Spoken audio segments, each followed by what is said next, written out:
Amém? Gente, meu nome é Alessandro, como falaram. Eu atualmente estou morando lá em Londres. A gente está plantando uma igreja lá, eu e minha esposa. E nós temos 3 filhas. Ana Júlia é a mais velha, Maria Luísa, a filhinha do meio, e a Lucy, que nasceu lá em Londres com 1 ano e 4 meses, eu acho, agora. E a gente teve a alegria de ficar esse final de, na verdade, a semana toda aqui em Floripa. Gravamos um álbum também esse final de semana. Tivemos intensivo e foi muito bom. Queria agradecer ao presbitério, os pastores, o Vini e a Amy também, que estão mandando mensagem. E toda a galera do staff aí que ajudou a gente. Muito obrigado. De verdade mesmo, a gente quer construir relacionamento com vocês, com essa igreja. Pra gente isso é muito importante. Eu queria compartilhar com vocês em cima de João 17. Então, se você puder abrir sua Bíblia aí comigo. João 17.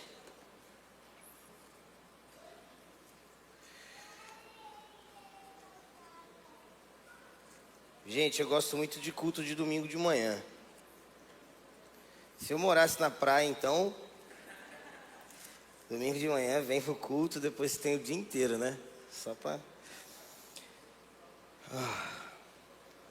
Antes de eu começar, e da gente começar a refletir aqui em João 17, falar um pouquinho sobre a vida eterna, eu queria indicar um dos livros talvez que mais impactou a minha vida. Eu lembro que eu li esse livro, acho que há uns, talvez, 8 anos atrás, não sei. Chama O Conhecimento do Santo, do Tozer.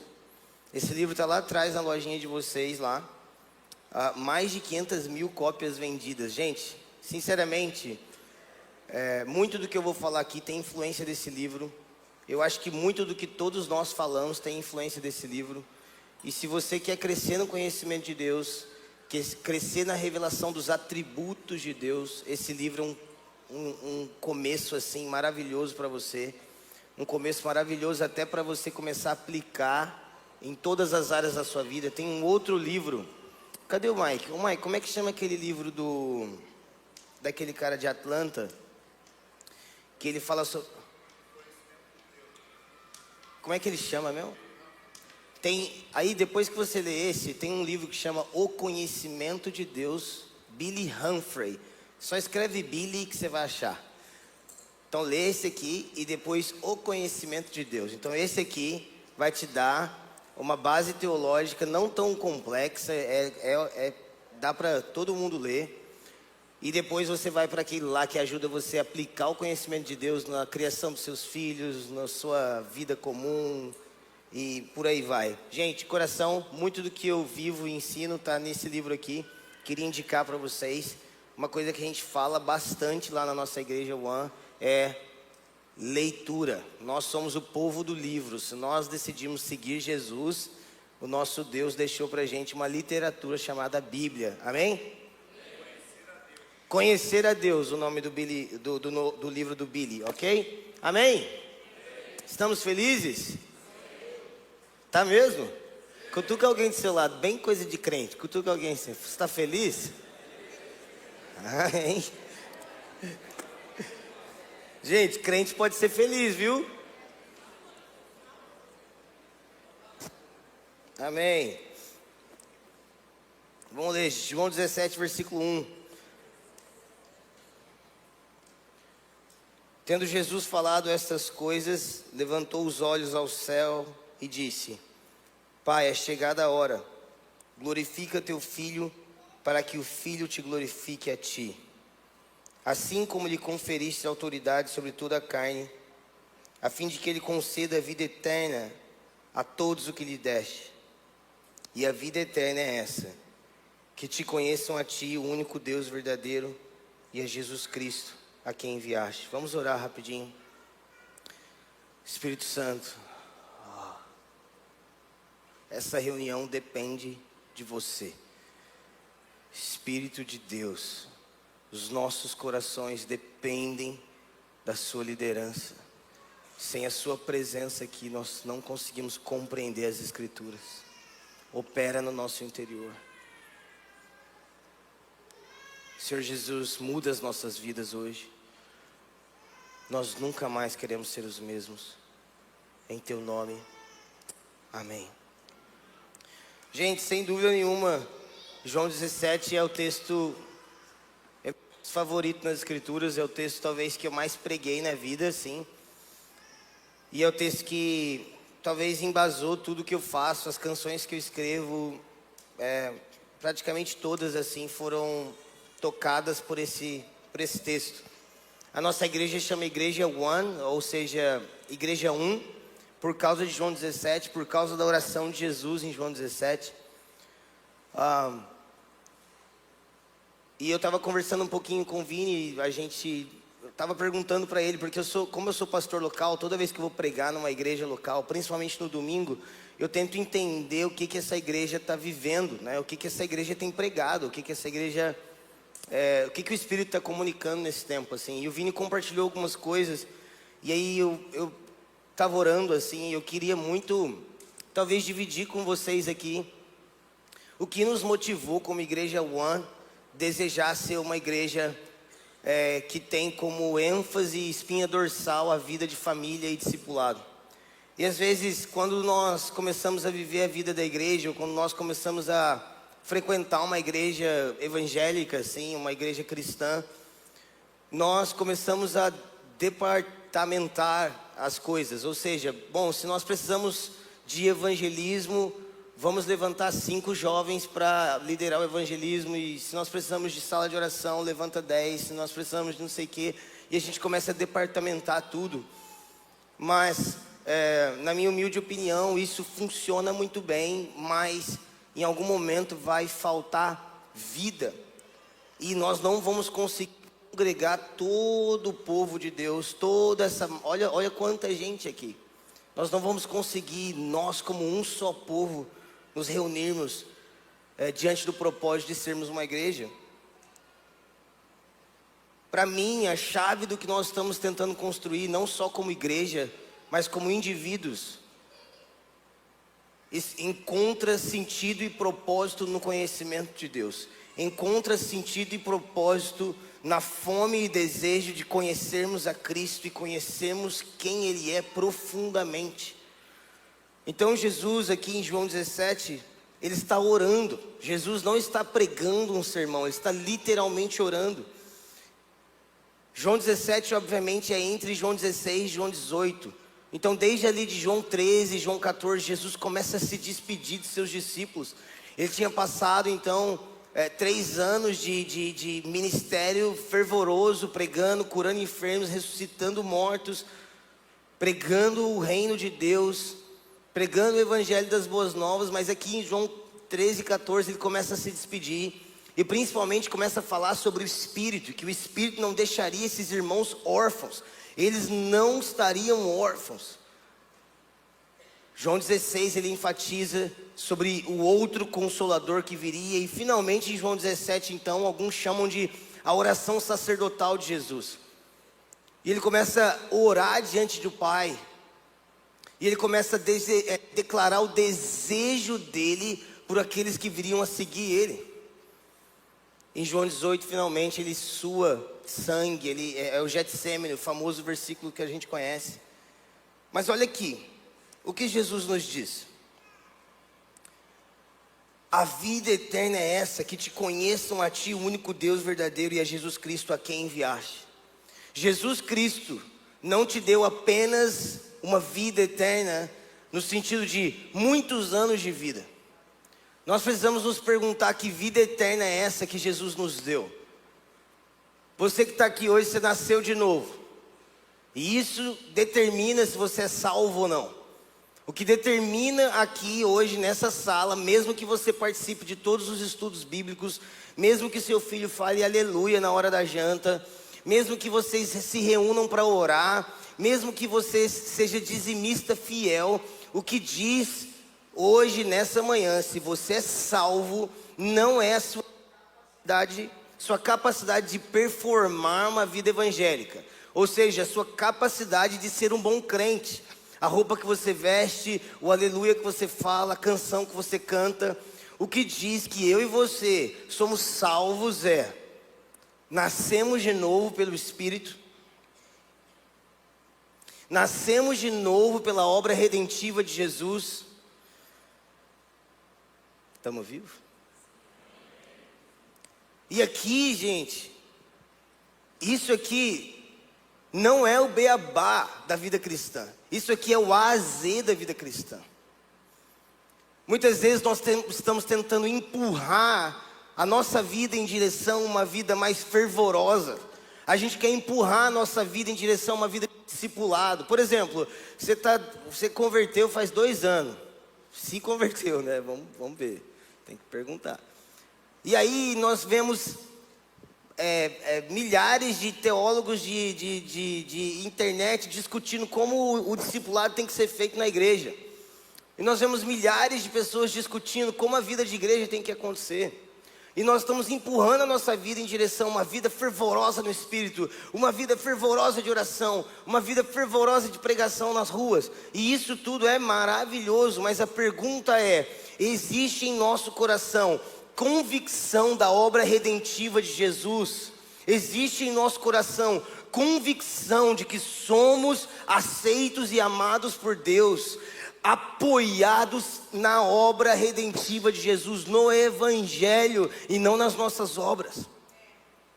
Porque se nós não estamos firmados num alicerce forte e robusto na nossa fé, tudo que fazemos é vento. Tudo que nós fazemos aqui é entretenimento. Nós nos tornamos especialistas, irmãos, em consumir culto. Nós, como evangélicos protestantes, nós batemos tanto nos nossos irmãos católicos e dizemos: eles não são praticantes. E nós somos praticantes.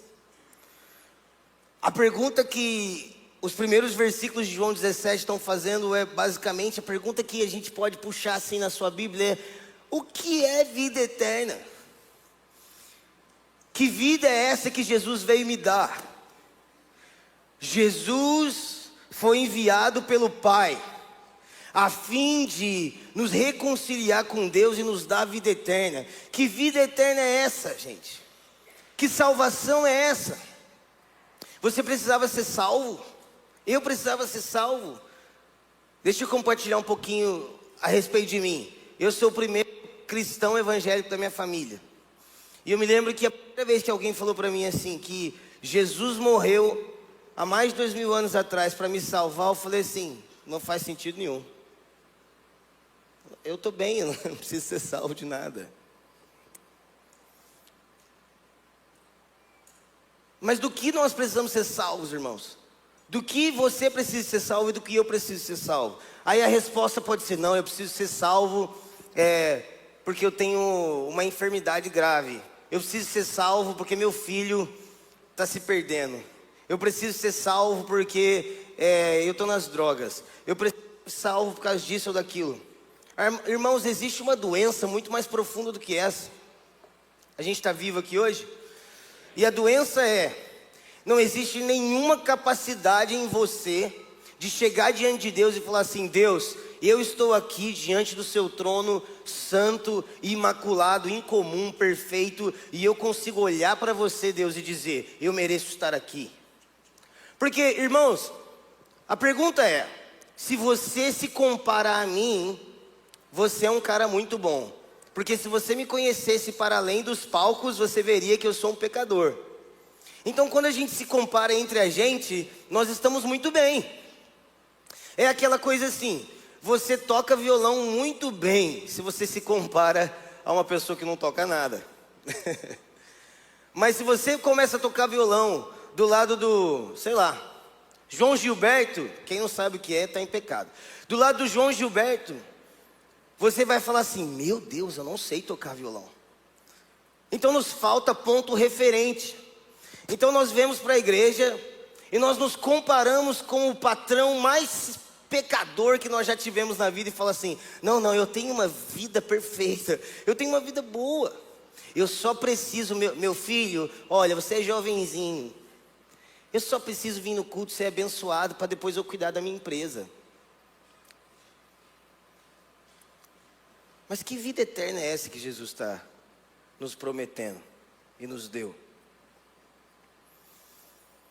Jesus não resume a vida eterna como uma quantidade de vida e nem uma cura momentânea, homeopática de algum problema que nós temos.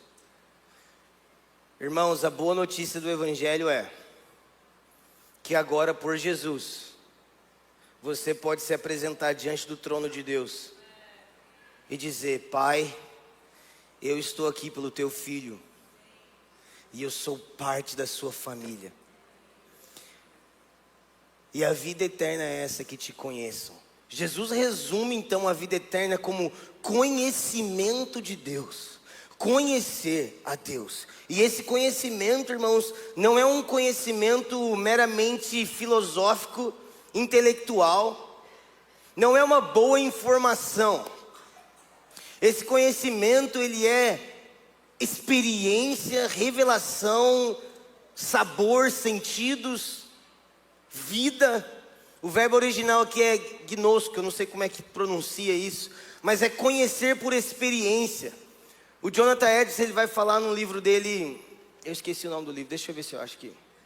Mas ele vai falar que a verdadeira fé, ela consiste em afeições religiosas, obrigado. Ela consiste em afeições, em nossas emoções se voltando para Ele, em nossos desejos se voltando para Ele. Irmãos, existe uma doença muito profunda dentro do cristão, que não experimentou desejo profundo por Deus. Aí você fala assim: não, Ale, mas a minha personalidade é mais introvertida. Nós não estamos falando de personalidade aqui, irmãos. Nós estamos falando de existe um oceano de águas limpas diante de você, e você está bebendo água num copinho e dizendo: eu não preciso do oceano. Eu não quero isso, me dá só o domingo. Eu só quero o culto de domingo, por favor, não me encha a paciência. Eu só quero uma aguinha no copo. E a pergunta é: temos vida eterna então? Se o próprio Messias resumiu vida eterna como conhecimento de Deus, estamos resumindo a vida eterna em vestir branco, subir para o céu.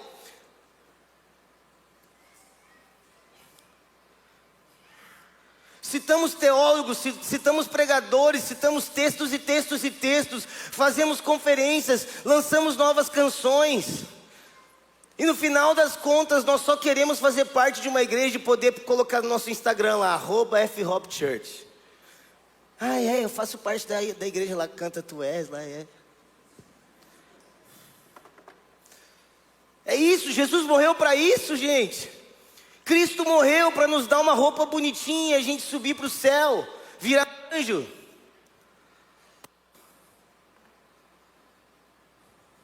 Irmãos, nós podemos fazer de tudo para sermos evangelistas, fazermos de tudo para orarmos, fazermos de tudo para termos discipulado, mas se essa doença da falta de fome não for curada, nós não vamos conseguir. Nós não vamos conseguir. Se nossa fome continuar sendo uma fome de Ozempic, se você sabe que é, te peguei agora, você se entregou. Se você riu é que você sabe o que eu estou falando, você se entregou. Essa fome manipulada, sabe? Essa fome controlada. O salmista diz assim: como a corça, fala comigo, como a corça. Ele se compara a um animal. Ele fala: eu tenho sede como um animal no deserto. Eu tenho sede como um bicho desesperado por águas. Ele não tem sede como uma pessoa bonitinha, comportadinha. Não, eu tenho sede como um animal. Eu estou desejoso de Deus. Aí você fala: não, Ale, isso é coisa de jovem. Não, Ale, isso é coisa de gente mais pentecostal. Não, isso é coisa de gente mais carismática. Irmãos, vocês, com todo respeito, você não tem ideia do que você está falando. Você não tem repertório nenhum para falar isso. Nenhum. Se isso sai da sua boca, você não sabe o que você está falando. A maioria dos avivamentos na Inglaterra, por exemplo, na Europa, são de irmãos que não eram penteca. Se o John Wesley viesse esse final de semana aqui, eu acho que ele ficaria bravo com a gente. Os caras não eram igual a gente, não.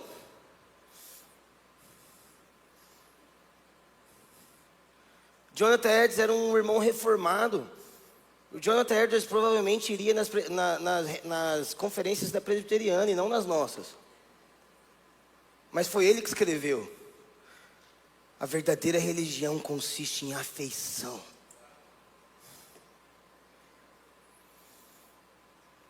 Uma citação desse livro: o que vem à nossa mente quando pensamos em Deus é a coisa mais importante sobre nós.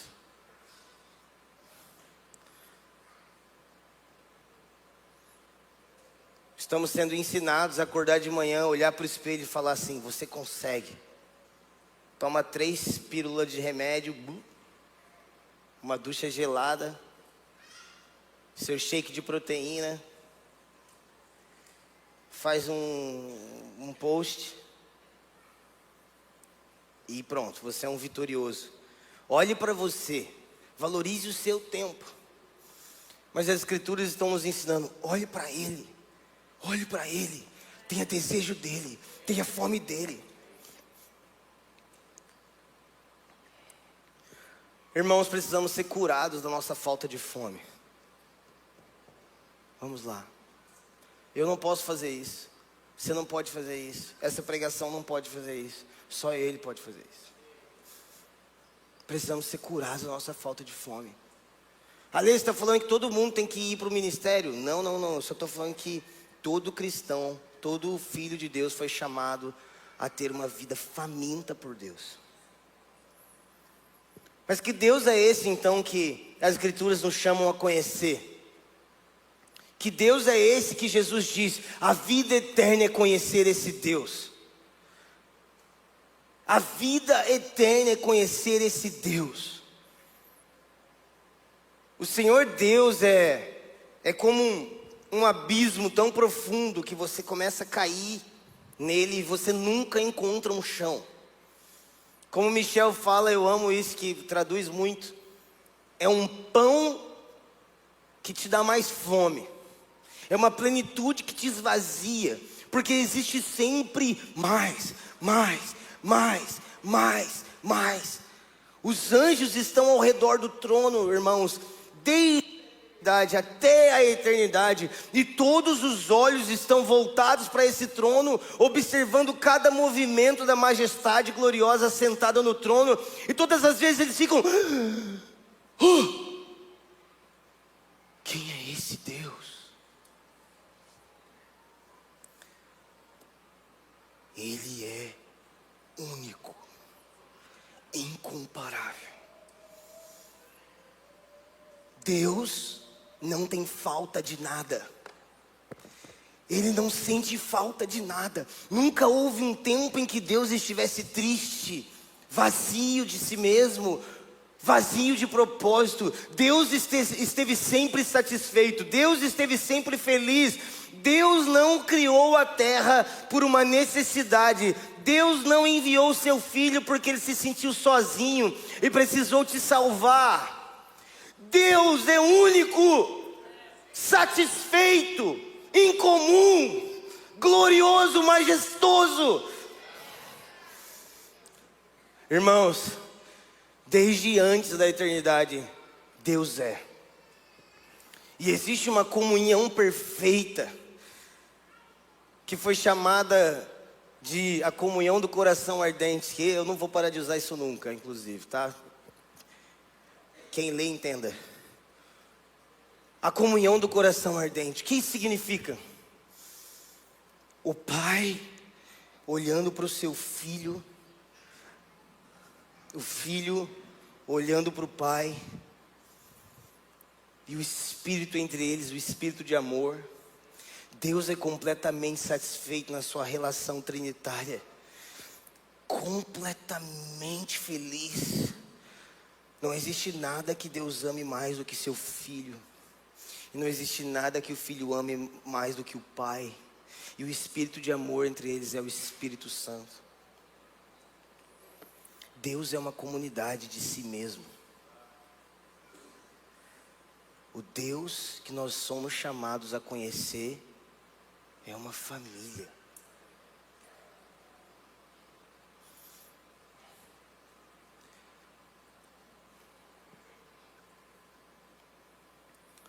Esse Deus não aprova relacionamento raso.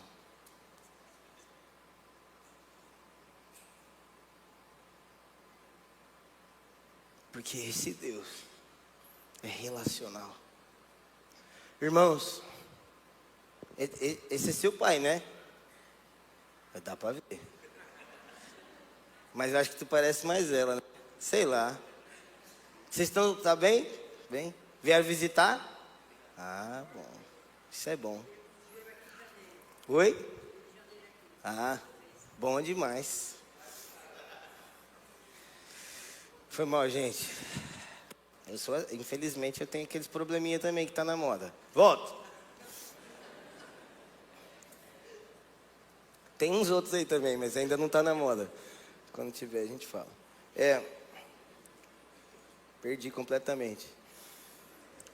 Deus é uma família. Deus é uma comunidade de si mesmo. Completamente satisfeito. E por isso esse Deus relacional não aprova que nós nos relacionemos de maneira impessoal e rasa. Irmãos, por que a igreja é chamada a ser uma família? Porque Deus é uma.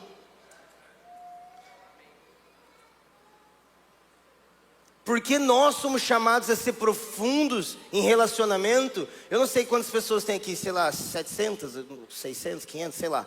Você não foi chamado a ter um relacionamento profundo com todo mundo aqui, porque é impossível, você não consegue administrar isso. Mas, pelo menos com uma dúzia,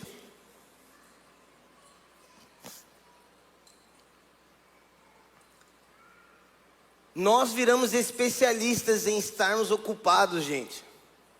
Nós consumimos culto, consumimos Deus e consumimos pessoas.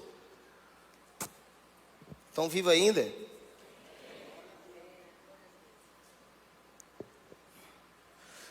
Deus não aprova relacionamento vazio e raso. Deus é profundo. Profundo em suas afeições. Profundo em seu relacionamento. Vamos pensar uma coisa. O Deus que não precisa de nada, criou todas as coisas, te colocou aqui e te salvou. Ou seja, Deus que não precisa de nada. Deus não precisa, gente, o Senhor Deus não precisa nem te tocar hoje. E Ele não te deve nada por isso. Você já parou para pensar nisso? Você pode fazer a melhor adoração do mundo aqui, e Ele pode falar: maneiro, valeu, que bom. Mas Ele vem, Ele aparece, mesmo quando é ruim. Na maioria das vezes é ruim. A música, Lê, não, o coração mesmo. Não, mas é que a gente tem que estar com boas intenções no coração. Gente, nunca vai ter só boa intenção no seu coração. E mesmo assim Ele vem. Ou seja, Ele se importa. Ele é pessoal, relacional. Isso aqui não é um negócio para Ele. Isso aqui não é uma franquia. Isso aqui não é um modelo de sucesso. Vamos lá. Estamos felizes? Ô Ricão, chega aí para dar o exemplo aqui. O Ricão, o Henrique e o Marcelinho. Vem, Marcelinho. Vem, Marcelinho. Vem, Raí também.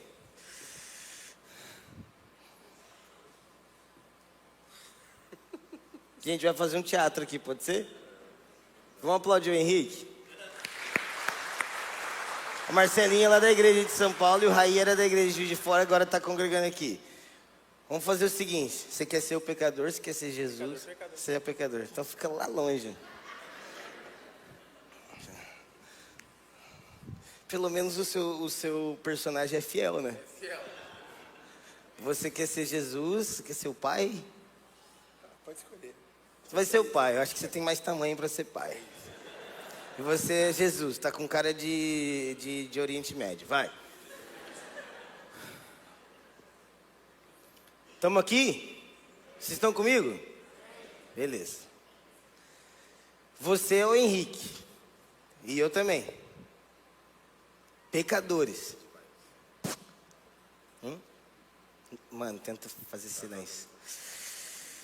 Essa parte é importante. Ai. Peraí, cara. Esse mic não sai da boca, cara. Eu preciso rir agora. O Henrique é pecador igual você. Igual eu. E o Henrique era inimigo de Deus. Isso é importante. Não é só que você era pecador, não. Você era inimigo de Deus. Ou seja, não é que você não ia para o céu. É que você merecia o inferno.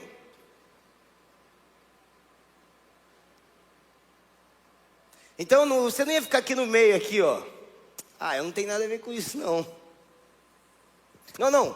Você e eu merecíamos o inferno.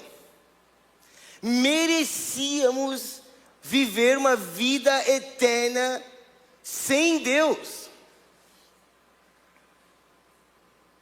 Mas, fala comigo, mas Deus, rico em misericórdia, enviou o seu Filho. Vamos lá, Jesus, você está com cara de Cristo. Cristo veio. Cristo se esvaziou de si mesmo, assumindo forma de homem, assumindo a sua forma, mas não só assumindo a forma de homem. Ele se rebaixou ao máximo possível, morrendo uma morte de cruz. Aí fala, não, humanamente é possível morrer pior do que isso. Não. Esse não foi sofrimento, embora tenha sido. O maior sofrimento foi, ele levou sobre si as nossas transgressões e pecados. Deus Pai agradou moê-lo. Deus Pai pegou todo o seu pecado e falou, toma Jesus, leve sobre si. E eu tenho prazer agora em punir o meu filho por vocês. Então vai lá. Jesus se fez um de nós. Morreu por nós. Amém? Tamo junto? Só que agora, fica abraçadinho, brincadeira. Olha o papel importante que o Marcelinho está fazendo. Vamos ao versículo 20 de João 17.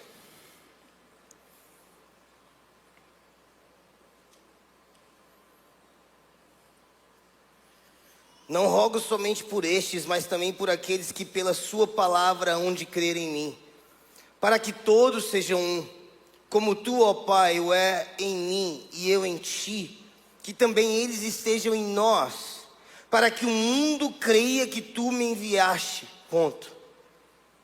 Aí você fala assim, uau, Jesus morreu na cruz para eu ser amigo do meu irmão. Mais ou menos. Porque aí, sabe o que a gente faz, gente? Agora o Henrique é o Henrique e o Raí é o Raí mesmo. Só uma pausa aqui. Tipo, o Henrique, ele gosta de musculação. Aí eu converso com o Henrique sobre musculação. E o Raí gosta de futebol. Eu converso com o Raí sobre futebol. Só que quando acaba assunto em comum, nós não temos comunhão. Aí o que a gente faz? Tenta fazer futebol e academia funcionar junto, para a gente ter comunhão. Essa unidade feita na força não é unidade proposta pelas Escrituras. Vamos lá, alguém. Olha o que Jesus fez. Volta, Jesus, comigo. Se é 30 maneiro, vamos aplaudir o pai?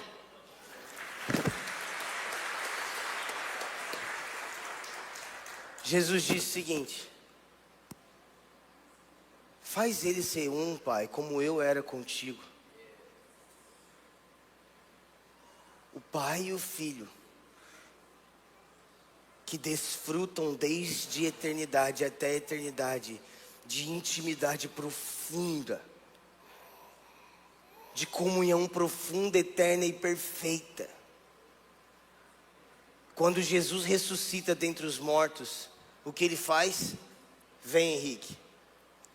Ele não te chama para ser parte da igreja F-Hop, nem da igreja One, nem da igreja, sei lá. Ele não te chama, vem, agora você pode lançar um álbum no Spotify. Vem, agora você pode ser rico. Todas essas coisas são legais, tomara que aconteça. Mas o que ele te chama é, vem, agora vocês podem fazer parte dessa realidade. Dessa realidade aqui. E isso, irmãos, não sei se essa palavra te assusta, mas não deveria. Isso é místico. Isso é por revelação. Isso não é 1 mais 1 igual a 2. Isso é revelação, isso é dado pelo Espírito. Quando nós nascemos de novo, é plantada uma fome dentro da gente que só pode ser saciada pelo conhecimento de Deus. E o conhecimento de Deus é um Deus relacional. Quantos creem que Jesus vai voltar fisicamente? Ele não precisava fazer isso. Quantos creem que Deus vai encher toda a terra da sua presença? Quantos creem que Ele vai reinar fisicamente em Jerusalém? Aleluia, confissão de fé está rolando. Deus é relacional, próximo. E a igreja deveria ser isso. Não por esforço apenas, mas por revelação sendo recebida através do novo nascimento. Nós não fomos chamados, irmãos, a sermos um pelo esforço humano. Nós fomos chamados a sermos um ao nos submetermos à obra da cruz. Amém? Cara, sério, sem a sua participação. O Marcelo fez muita coisa. Vamos aplaudir, meu irmão?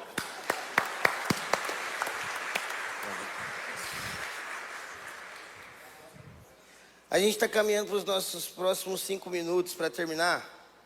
Se tiver aquele teclado que começa a fazer as pessoas sentirem Deus. João 17, versículo 24.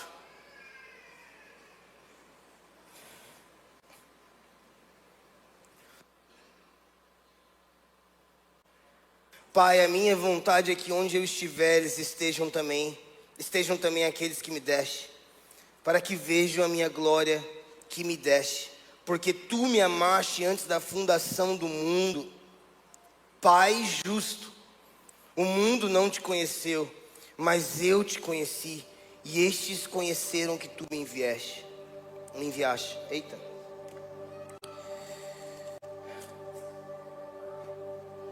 Versículo 26. Eu lhes fiz conhecer o teu nome e ainda farei conhecer, a fim de que o amor com que me amaste esteja neles e eu neles esteja. Vamos ler o versículo 26 de novo, a parte final. A fim de que o amor com que me amaste esteja neles e eu neles esteja.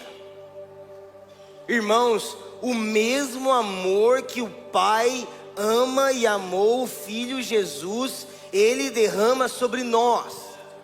O mesmo amor, a mesma comunhão, o mesmo convite.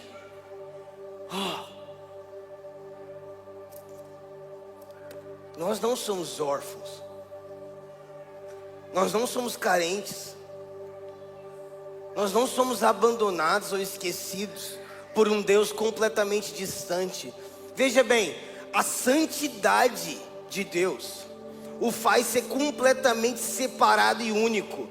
Nada nem ninguém é igual a Ele, Mas aí entra uma coisa que é tipo mind blowing, que é, sei lá, é isso aqui, ó. Que a grandiosidade da santidade de Deus. Sabe aquela coisa de parar de tratar Deus como um ursinho carinhoso? Sim, a gente tem que parar mesmo. Porque Ele não é um amiguinho, não. Ele não é uma coisinha, não, irmãos. Deixa eu te falar uma coisa que às vezes hoje em dia saiu de moda, mas antigamente isso era bom demais. Eu acho que eu ia me dar bem naquela época. Sabe, irmãos, deixa eu te falar uma coisa. Ninguém aqui é perfeito. Ninguém aqui é perfeito. Ok? Nada do que é pregado aqui precisa ser pregado de um lugar onde você acha, ele acha que ele é perfeito. Não, ninguém é perfeito aqui. Mas Deus, irmãos, é um Deus justo, santo, perfeito e imaculado. E é a nossa vida, fingindo ser crente, um dia sim vai passar. Sabe aquele pente fino quando você tinha piolho, sabe? Ele vai sim olhar para o seu interior e vai procurar a realidade na sua vida de fé. Isso vai acontecer. Todos nós seremos provados pelo fogo.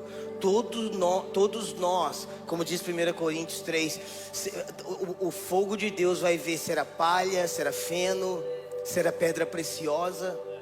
Todos nós passaremos por isso. E isso não é responsabilidade do seu pastor.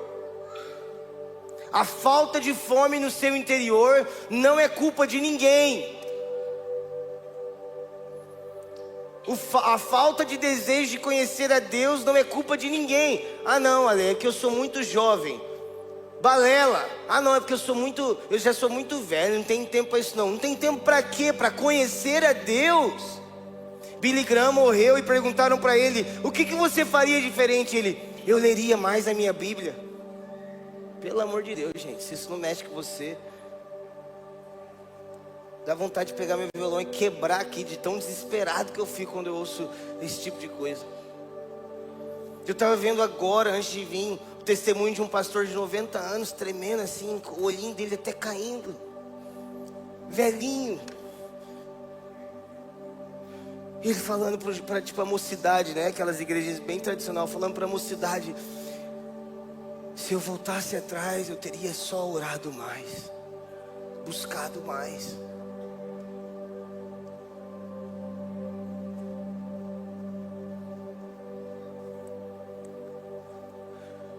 Pai justo, Jesus ora, o meu desejo é que onde eu esteja, eles estejam comigo. Olha o desejo de Jesus, irmãos. Olha a vontade do coração do seu Messias. A vontade do coração do seu Messias é: se acheguem perto de mim, estejam onde eu estou. Pelo amor do Pai, pelo amor do Pai, que me amou antes da fundação do mundo e agora te ama da mesma maneira, da mesma medida.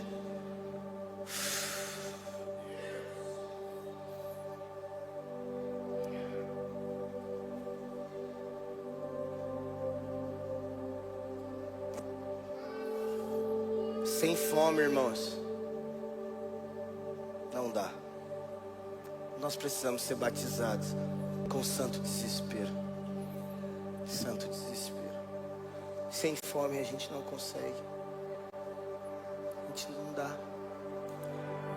Deixa eu te falar uma coisa. O que nós precisamos, só Ele pode dar. Só Ele pode dar. Ninguém pode te dar. Você se sente sozinho. Você fala: cara, eu quero ter comunhão com pessoas. Eu me sinto só. Eu te entendo. Eu sinto a sua dor. Você pode ser intencional. Você pode procurar ter amigos. Mas no fim das contas, tanto você como esse amigo precisam do Espírito. Precisam de um toque de Deus.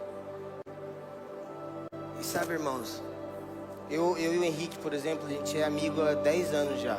E não só amigo, porque ser só amigo é tranquilo, mas fazer ministério junto, difícil.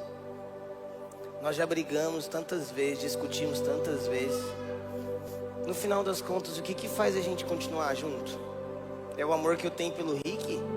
Não. É o amor que o Rick tem por mim? Não. É o amor que nós temos por Deus.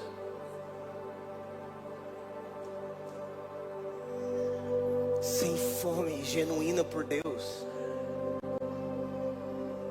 É tudo automático.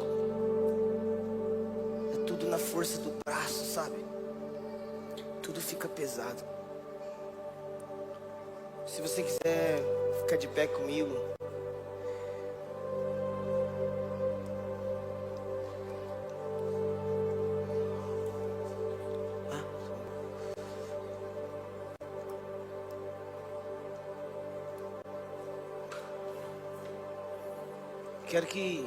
Quero te convidar a fazer sua própria oração agora. Feche seus olhos.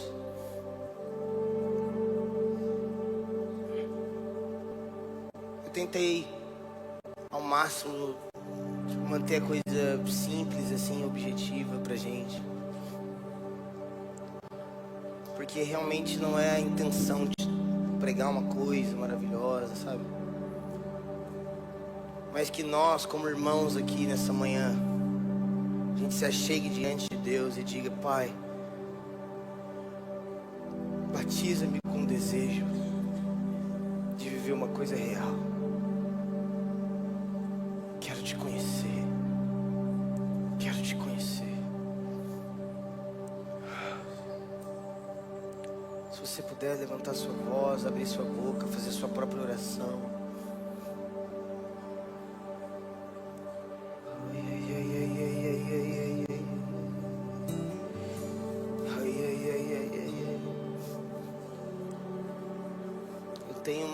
Eu vi uma visão de gotas de água caindo assim sobre alguns de vocês.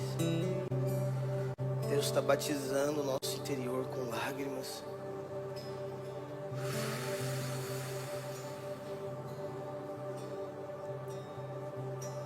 Deixe o Senhor, se submeta agora ao Espírito e ao coração amoroso de Jesus. Se submeta. Se você ora em línguas, você é completamente livre para fazer isso.